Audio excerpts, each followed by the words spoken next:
I remember the exact moment my heart went cold. The wedding was 2 weeks away. Guests had booked flights, deposits were paid, and everyone expected me to stand at that altar. But as she laughed in the kitchen, phone in hand, she didn't know I was behind her. She didn't know I saw the video.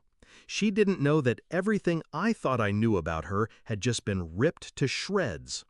The video was from her bachelorette party, a secret recording passed to me by someone who decided I deserved the truth. I watched her on that screen, my bride-to-be, doing things that killed every memory we had built. She wasn't drunk, she wasn't forced, she was smiling, leading, enjoying. In that moment, I didn't scream. I didn't confront her. I simply set the phone down and walked out of the room, leaving her in her bubble of lies. We met in college. She had fire in her eyes, ambition in her smile. I loved that about her. She said she loved me because I was steady, dependable, the kind of man who thought 10 steps ahead. She used to tell her friends, "He's my safe place." Maybe that's why the betrayal cut so deep, because I gave her safety, and in return, she gave me a nightmare disguised as love. The signs had been there. Late-night whispers with her friends. Jokes that died when I entered the room.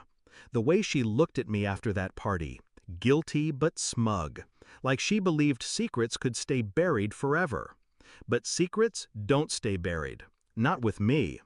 The moment I confirmed the truth, my mindset shifted.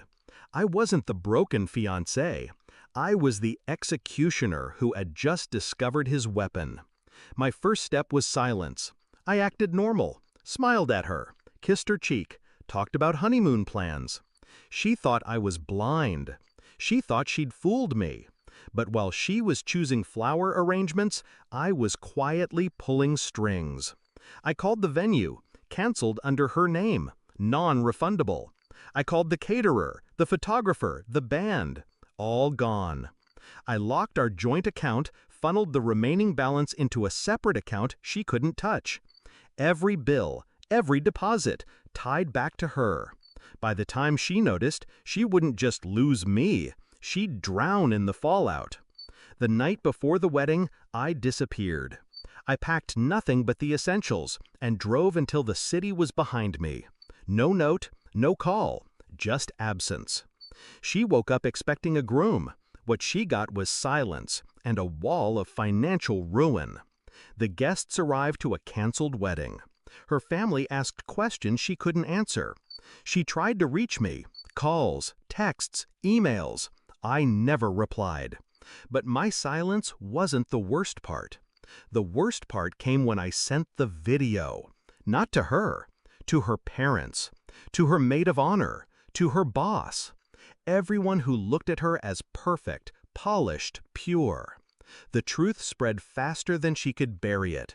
She tried to claim it was a mistake, that she was drunk, that she was pressured.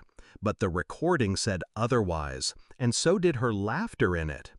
Her reputation burned in real time, and I didn't need to lift a finger. I just let the truth do its work. Weeks later, she finally tracked me down. She found me at a small cafe, sitting alone, calm as ever. She stormed in, mascara streaked, eyes hollow, a shadow of the woman who once thought she was untouchable. "You ruined me," she spat. I looked her in the eye and said, "No, you ruined yourself. I just showed the world who you really are." Her voice cracked. "Why didn't you just leave? Why destroy me?" I leaned forward, my tone steady. "Because you didn't just cheat. You humiliated me. And I don't forgive humiliation." She broke right there in that cafe, shaking, sobbing, while people watched. I stood, placed a few bills on the table, and walked out. I didn't look back. I didn't need to. Now, months later, I live in peace. No rings, no lies, no shadows lurking behind my back. She lost her job, her friends, her respect. Last I heard, she moved out of state, trying to start over where no one knows her name. Me? I'm fine. Stronger, sharper, untouchable. They say revenge doesn't heal. Maybe they're right. But it doesn't need to heal. It only needs to balance the scales. And when I remember her face in that cafe, crumbling under the weight of her own betrayal, I know the scales are balanced. I was supposed to be her safe place. Instead, I became her reckoning. And I have no regrets.